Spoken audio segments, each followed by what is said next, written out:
it's me again, and again I want to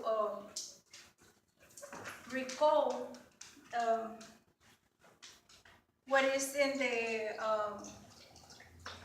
some of the books of the Bible, right? That we're interested in regards of the ways that the Lord has to come to our lives and show perhaps the best side in each one of us. I was talking last time in regards of this lady who was chosen to be part of um, the holy books, right? Estamos diciendo que estamos buscando, ¿verdad? Cómo explicar las cosas, ¿verdad? En lo que corresponde a los cosas mejores y las razones, ¿verdad? Por la que los libros formaron parte de los libros sagrados, ¿verdad?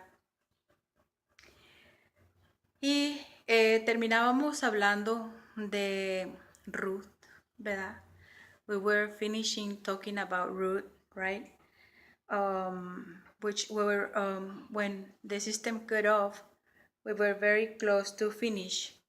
We were saying, right, in regards that eventually she ended up becoming the wife of a very wealthy and rich man who became a very happy family, and they were the sample for many, many generations of people.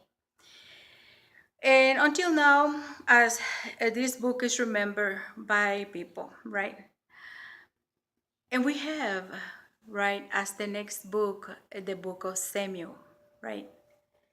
A child who was allowed to remain in the temple, and which helped in the temple with the jobs and the work that were required in order to hold the temple in good state.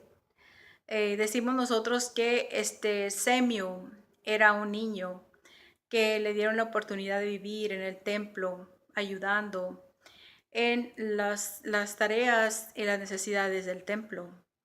And that's how this book became a part of the holy books, right? Because as this child didn't have no better business to do with anybody, right? He was there to help with the Lord house, right? With the jobs of the Lord house, the house of the Lord. Y estaba este niño, ¿verdad? Como huérfano que era, sin tener nada en qué pensar, sin tener nada que hacer, sin tener motivos, razones o circunstancias que le vieran a él causado alguna forma de olvido o falta de concentrarse, o que pudieran causarle que no estuviera interesado, ¿verdad? Desinterés, right? We were saying that as a child who didn't have nothing else to think about but just to help in whatever job, as he was grateful to hang around the house of the Lord, he didn't have nothing to wondering about in his mind or else. And his only duty and his only work, he was just the house of the Lord, right? And as the only duty, it was the house of the Lord, right? Happily, he worked around the house of the Lord. Eventually, being a child, right? Eventualmente, el niño, siendo un niño, alcanzó a escuchar la voz de Dios, right? Y it's been said, está dicho que this child had a very natural. Este niño tenía una forma natural, inquisitiva, graciosa, right? That he was a child with inquisitive mind and gracefully ways of asking questions in regards of the things of the Lord, such as is the wisdom in a seed, right? Como es que la sabiduría está en una semilla o cosas that a child will not understand, right? Cosas que un niño a una edad temprana no podría ser capaz de comprender, right? And those things, right, in regards of questionings, right, in the inquisitive mind and wanderer mind, it was the mind and it was the personality of Samuel, right? Which he learned around the rituals, the most holy rituals, donde este niño creció alrededor de los rituales más sagrados de la casa de Dios. And in this way, right, y así como creció entre los rituales más sagrados de la casa de Dios, the Lord eventually called him. Dios le habló desde su sueño, as he was sleeping, right? The Lord called Samuel as he was sleeping, and where he woke up, right? Donde el niño al escuchar la voz lo despertó. Y este niño fue capaz de ir a buscar who is calling me, right? El niño con su mente, sin temor y sin nada, the child, without being afraid of whoever could have perhaps called him, he got up and he looked around and he woke up, whoever was around him, right, that night. Y el niño fue y despertó a las gentes, ¿verdad?, que estaban alrededor de él, que vivían allí con él, ¿verdad? Y no se fijó, and he didn't really look at if I'm going to bother you, because I see that it doesn't make sense that you call me, but since you are the only one who are around here, who else could perhaps call me that with a voice, right, or aloud, right?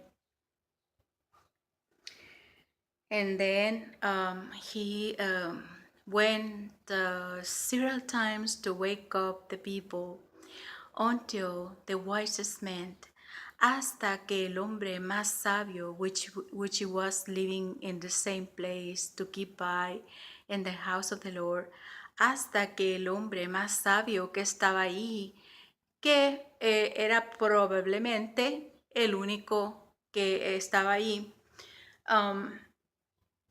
after the third time that he came asking, did you call me?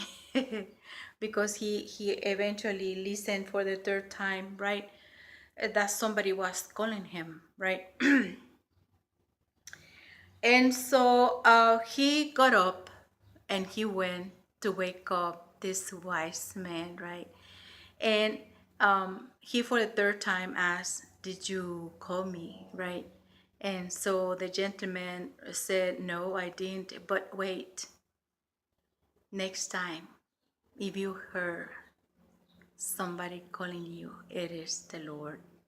And your job is going to be to address the Lord in the way it is.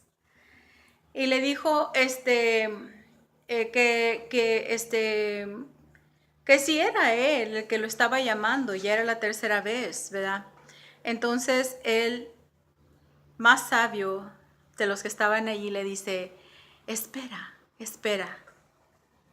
te voy a decir que si vuelves a oír a alguien que te habla, le contestes de la forma más correcta, más solemne, más honorable, y le vas a decir, Lord, this is your servant, Samuel.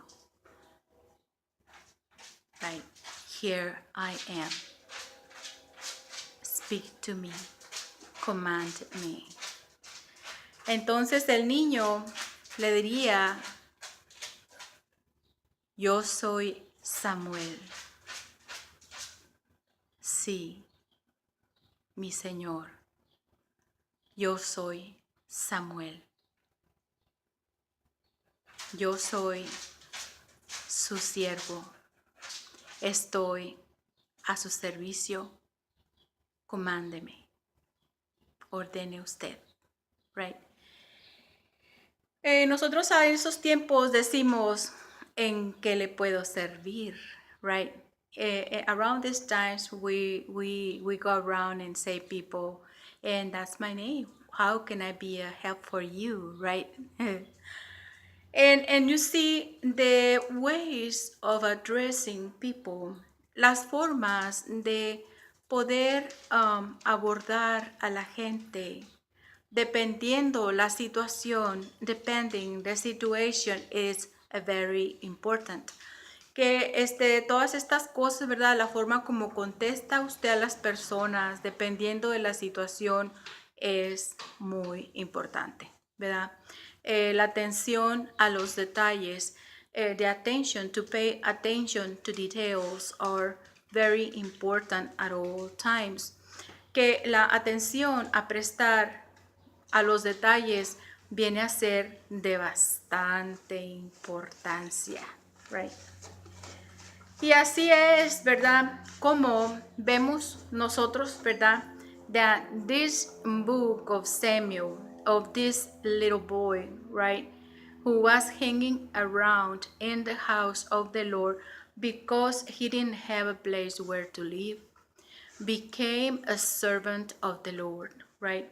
And then we have the first book of Samuel, and then we end up having the second book of Samuel, right? And everything evolves around where people is requesting to have a king, right? Where people the people have a king, and it is named, the king is named, and battles, people have to go to battle, they have to pray. The most valuable objects are stolen due that the guard was not very well placed because they live in a peaceful land, right? And we see that the times have to change around, right? And when people fail to recognize when is the time of changing, when the time comes to change something, right? That something is not right anymore because it's turning around in a different ways, and because people is not the same people we had, and because the people is not the people we were thinking we had, and the people that we had are growing up after 20, 30 years, and some left because they married some other people, and some other one came back or came in to be part of our society, and eventually they might don't know what is supposed to be done according to the traditions that are supposed to be cared for, right? And so Samuel was able to address people very carefully in regards of the things that are supposed to be done. And in between the lines, right, we see that it was the immigrant people who came in who failed to produce the reading of lectures from the Bible, and that they were to do business with another reasons, with another people, right? Perhaps forgetting the economy, forgetting that the guard had to be replaced, forgetting little details, right? That eventually put the land of these people in jeopardy. But Samuel was a person who delivered word straight from the Lord to the kings who were in charge, and how to go and how to come back and how to be careful and how to train the people and how to clean the clergy, how to clean the groups of families in regards of the traditions from the marriages that we were talking about, right? That people gave themselves to different kinds of worship, and eventually, etc. and etc. Let us just leave it right here, right? And we are working a little bit on our IPU building. We have everything around, and we are very grateful with all the people has helping us out with their prayers, because we are coming along well, and we are growing with baby steps. So we are just right there. The Lord bless you, and see you next time.